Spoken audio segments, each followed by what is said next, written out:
باپ، والد، father, daddy, ابا، پاپا، یہ وہ ورڈ ہیں جو بڑی جان نثاری والے ورڈ ہیں. جس کے سر پہ اس کا باپ کھڑا ہو اس کو یوں لگتا ہے جیسے میں بہت طاقتور ہوں. اور جب باپ جیسی بلڈنگ گر جائے اور اس جہان فانی سے رخصت ہو جائے تو یوں لگتا ہے کہ اب انسان تنہا ہو گیا ہے. اب بیساکھیاں ختم ہو گئی ہیں. اب اپنے ہی سہارے پہ چلنا ہے، اپنے ہی پیروں پہ بھاگنا ہے. جو ملے گا کھا لینا ہے، نہیں ملے گا تو جستجو کو جاری رکھنا ہے. آپ دیکھ رہے ہیں یوٹیوب چینل ڈاکٹر جلیل اسلم آفیشل. میں لاتا ہوں من بھاتا. السلام علیکم، آداب عرض. باپ گھر کا سائبان، ابا آب کے لفظ سے موسوم کیا جاتا ہے. یہ تین لفظ جن سے کائنات کے علوم کی ابتدا ہوئی. ابا بچے کی توتلی زبان سے جب بولا جاتا ہے تو زندگی مسکراتی ہے.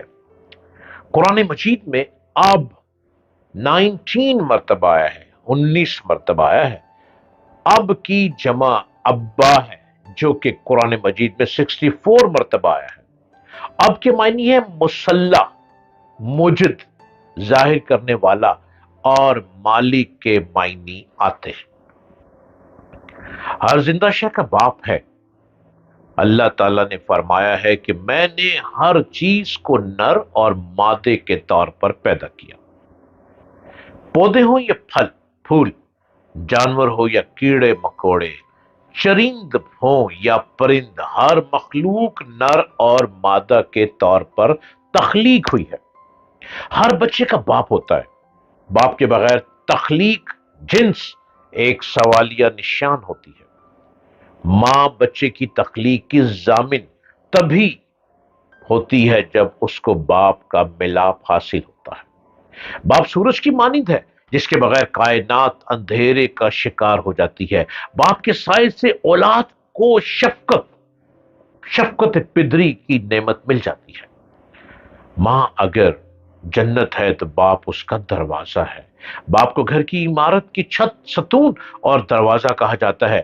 جس سے عمارت کا ستون نہ ہو، دروازہ نہ ہو یا چھت سے محروم ہو، وہ عمارت بے لطف و بے فائدہ ہو جاتی ہے. ماں بچے کو جنم دیتی ہے تو باپ اس کو زندگی بخشتا ہے. ماں چلنا سکھاتی ہے تو باپ اس سے دوڑنے کا سلیقہ دیتا ہے. ماں بچے کو کھڑا ہونے کا حوصلہ دیتی ہے تو باپ اس کو کھڑا ہونے میں استقامت دیتا ہے. ماں بچے کو نگہبانی کرتی ہے تو باپ سائبان کا کام کرتا ہے. ماں گھر سجاتی ہے تو باپ گھر کو وجود دیتا ہے. ماں کی گود مدرسہ بنتی ہے تو باپ اس سے مدرسے کو چار دیواری اور چھت دیتا ہے. ماں استاد بنتی ہے تو باپ صدر استاد ہوتا ہے. ماں کے قدموں تلے جنت ہے اور باپ اس جنت کو وجود بخشتا ہے. باپ سائبان ہے جس کے اندر گھر کی کائنات جنت بنتی ہے. باپ بیوی کو اس سائبان کے سائے تلے اولاد کی نعمتوں سے بار آور کرتا ہے. گود ہری ہوتی ہے تو ماں کا سہاگ عظمت مادری سے عبارت ہوتا ہے. باپ وہ ہے جس کے نطفے سے اولاد پیدا ہوتی ہے. وہ بیوی اور بچوں کو نان و نفقہ دیتا ہے. یہ گھر کا ذمہ دار سردار مربی ہوتا ہے. گھر کا سردار ہوتا ہے جس کی رحمت و شفقت سے گھر کے در و دیوار سے گلشن پدری کے سائے ابھر کر سکون اور عافیت کی چادر میں لپیٹ لیتے ہیں. ہر سو لطف و مہربانی کا سرور اور باپ کی عظمتوں کا غرور اپنائیت اور خودی کو دلوں میں جا بساتا ہے. باپ وہ ہے جس کی قسم رب کائنات نے اٹھائی. باپ کے وجود سے ماں جنم لیتی ہے.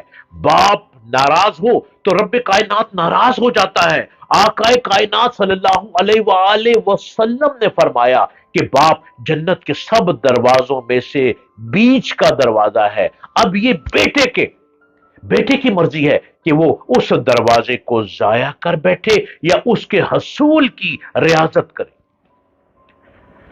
باپ کا برتاؤ، باپ کا رویہ، باپ کی محبت اور باپ کے خوف کے سارے تصورات رب کائنات سے متعلق ہیں۔ اگر کسی نے باپ کی اطاعت سے ہاتھ کھینچا تو اس نے اللہ کی اطاعت سے اپنا ہاتھ کھینچا، کیونکہ افضل البشر حضرت محمد صلی اللہ علیہ وآلہ وسلم نے فرمایا باپ کی اطاعت اللہ کی اطاعت ہے، جس نے باپ کی نافرمانی کی اس نے اللہ تعالیٰ کی نافرمانی کی۔ اپنے گھروں میں محبت اور شفقت کے پھول پھیلانا شروع کر دیں۔ گھر کب ٹوٹتے ہیں؟ جب گھر کے لوگ گھر کے ستون کو دیواروں سے نکال دیتے ہیں، جب گھر کی بنیادوں کو کمزور کر دیا جاتا ہے اور باپ کو گھر سے اکھاڑ کر سڑک پہ پھینک دیا جاتا ہے، تو یاد رکھیں وہ گھر کبھی بچتے نہیں، وہ گھر کبھی بستے نہیں، وہ گھر کبھی آباد نہیں ہوتے، اور گھر میں رہنے والے اس باپ کی اولاد بھی بکھر بکھر کے تنہا رہ جاتی ہے۔ جب ہمارے سرکار صلی اللہ علیہ وآلہ وسلم نے فرما دیا کہ باپ کی اطاعت اللہ کی اطاعت ہے تو اس سے بڑھ کر کچھ بھی نہیں۔ اگر آپ کا باپ زندہ ہے تو اپنے باپ کی خدمت کریں، اپنے باپ سے محبت کریں، اپنے باپ سے وہ پیار حاصل کریں کہ باپ آپ کو دیکھ کر تڑپتا ہے، ان کی آنکھوں سے نکلنے والے موتی محبت کے موتی ہوں۔ دعا کریں کہ باپ آپ کے دکھوں کے ہاتھوں اپنے آنسو نہ گرائے۔ اگر باپ کے آنسو آپ کی تکلیف دینے سے گر گئے تو آپ ساری زندگی کبھی سکون نہیں پا سکیں۔